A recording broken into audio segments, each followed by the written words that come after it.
When we practice mindfulness, we are bringing our attention to our thoughts, our emotions, and our physical responses.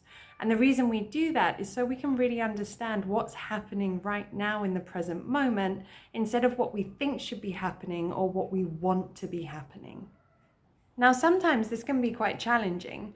We have a lot of internal dialogue going on. We're feeling some really big, overwhelming emotions. We're hungry, we're stressed, we're tired, and generally we're in more of a reactive state. So this happens to all of us.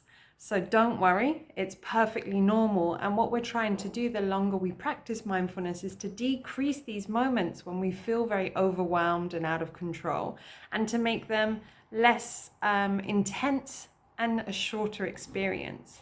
So one thing we can do, instead of trying to focus on our thoughts, emotions, and responses, we can kind of work backwards. And after the moment has passed, we can find some quiet time, some time to pause and reflect on the words that we used, the actions that we did, and the decisions that we made based on our current experience. For me, I like to do this after a triggering situation or a triggering experience when I'm feeling calmer and a little bit more focused. And I always start with words. What words did I hear and what words did I use? Were they accurate? Were they correct? Were they authentic?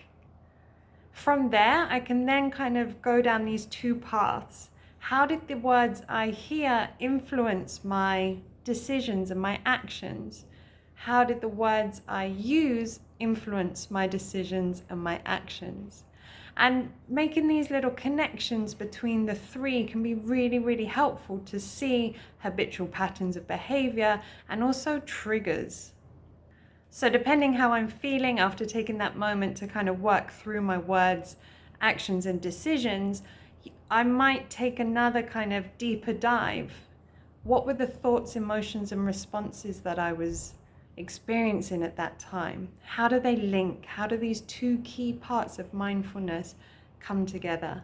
Understanding our thoughts, emotions, and responses, and being able to reflect on our words, actions, and decisions. How do they show me my habitual patterns of behavior, and where can I begin to break that cycle? So I really encourage you to try this. Next time you find yourself in a challenging situation, a couple hours later, the next day, a couple days later, see if you can work your way backwards. What did I do? What were my actions? Why did I do that? What was the decision that made me do that? What words did I use that might have influenced that? Or what words did I hear that might have influenced that?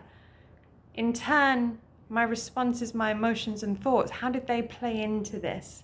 How did they get me on that trajectory?